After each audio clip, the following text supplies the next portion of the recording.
Salam alaikum wa rahmatullahi ta'ala wa barakatuh. Le dernier homme à rentrer au paradis. Le prophète sallallahu alayhi wa sallam nous dit dans un hadith rapporté dans la version de Tirmidhi, qui est la même que celle de Muslim, d'après Abdullah ibn Mas'ud radhiyallahu anhu. Le prophète sallallahu alayhi wa sallam dit: le dernier homme qui rentrera au paradis est un homme, il marchera une fois et il tombera une fois. Et l'enfer le brûlera une fois, et lorsqu'il en sortira, il se retournera vers l'enfer et dira: que soit béni celui qui m'a sauvé de toi. Allah m'a donné quelque chose qu'il n'a pas donné au premier et au dernier, pensant qu'il était l'homme qui a été le plus favorisé par Allah. On élèvera alors pour lui un arbre.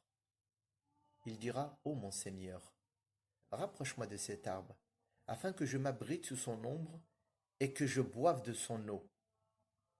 Alors Allah Azza dira: ô fils d'Adam, peut-être que si je t'accorde ce souhait, tu me demanderas autre chose. Il dira: non, mon Seigneur. Et il lui promettra qu'il ne lui demandera rien. Il dit, et son Seigneur lui pardonnera, parce qu'il voit ce au sujet de quoi il ne peut pas patienter. Alors, il le rapprochera de l'arbre, et il s'abritera sous son ombre et il boira de son eau. Puis on élèvera pour lui un arbre qui est plus beau que le premier. Il dira alors: ô mon Seigneur, rapproche-moi de celui-ci, afin que je boive de son eau et que je m'abrite sous son ombre, et je ne te demanderai rien d'autre. Alors il dira: ô fils d'Adam, ne m'as-tu pas promis que tu ne me demanderais rien d'autre? Et il dira: peut-être que si je te rapproche de lui, tu me demanderas autre chose.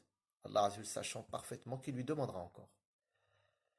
Alors l'homme lui promettra de ne pas lui demander autre chose. Et son Seigneur lui pardonnera, parce qu'il voit ce au sujet de quoi il ne peut pas patienter. Il le rapprochera de l'arbre. Alors il s'abritera sous son ombre et il boira de son eau. Puis on élèvera pour lui un arbre à côté de la porte du paradis, qui est meilleur que les deux premiers. Et il dira: ô mon Seigneur, rapproche-moi de celui-là, afin que je m'abrite sous son ombre et que je boive de son eau, et je ne te demanderai rien d'autre. Alors il dira, Allah Azza wa Jal: ô fils d'Adam, ne m'as-tu pas promis que tu ne me demanderais rien d'autre? Il dira: oui, mon Seigneur, je ne te demanderai rien d'autre. Et son Seigneur lui pardonnera, parce qu'il voit ce au sujet de quoi il ne peut pas patienter. Et il le rapprochera de lui. Et après qu'il l'ait rapproché de l'arbre, il entendra les voix des habitants du paradis. Subhanallah. Il dira: ô mon Seigneur, fais-moi y entrer. Allahu Akbar. Il dira alors: ô fils d'Adam, qu'est-ce qui te rendra satisfait? Serais-tu satisfait que je te donne le monde, donc ce bas monde et tout ce qu'il contient, et la même chose avec lui 2 fois? Il dira: ô mon Seigneur, te moques-tu de moi alors que tu es Seigneur des mondes? Atastahzi'u bi wa anta rabbul alamin? Et Abdullah ibn Mas'ud dit, rit, au moment où il rapporte ce hadith. Et il dit: n'allez-vous pas me demander pourquoi je ris? Ils dirent: de quoi ris-tu, Abdullah? Il dit: c'est ainsi que le prophète sallallahu alayhi wa sallam a ri. Ils lui dirent alors: de quoi ris-tu, ô messager d'Allah? Et il dit: du fait que le Seigneur des mondes a ri, subhanallah. Lorsqu'il a dit: te moques-tu de moi alors que tu es le Seigneur des mondes? Alors il dira: je ne me moque pas de toi, mais je suis capable de faire ce que je veux, subhanallah.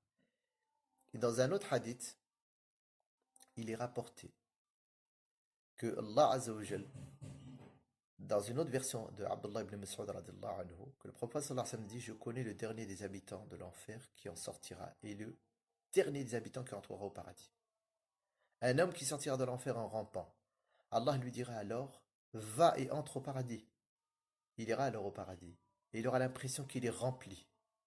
Il retournera et dira: oh mon Seigneur, je l'ai trouvé rempli. Allah lui dira alors: va et entre au paradis. Tu as comme le monde et 10 fois comme le monde. Allahu Akbar. 10 fois comme ce bas monde. Quelque chose d'inespéré, mes frères et sœurs. Nous envions aujourd'hui les gens qui sont fortunés, qui ont des villas, qui ont des demeures, qui ont des voitures. Et pour autant, ils n'arrivent pas à contenir tout ce bas monde. Et Allah Azzawajal, le dernier des habitants du paradis, non seulement il lui donnera tout ce bas monde et ce qu'il contient, mais il lui donnera au minimum 2 fois, voire 10 fois plus selon cette autre version de hadith. Cela est pour ceux qui mériteront la miséricorde d'Allah Azzawajal. Alors imaginez-vous si c'est le dernier des habitants du paradis. Mon frère, ma sœur, tu ne dois jamais désespérer, quels que soient les péchés que tu aies faits. Ya ibadi, alladhina asrafu ala anfusihim, la taqnatu min rahmatillah, inna Allah yaghfiru dhunuba jami'a. Ô vous, mes serviteurs qui vous êtes excédés, surchargés de péchés, ne désespérez jamais de la miséricorde d'Allah, car Dieu pardonne tous les péchés. Frères et sœurs, ce hadith doit nous inviter à faire partie non seulement de ces gens-là, mais espérer encore mieux, espérer de la miséricorde d'Allah Azzawajal. Et deuxième enseignement, on ne sera jamais satisfait.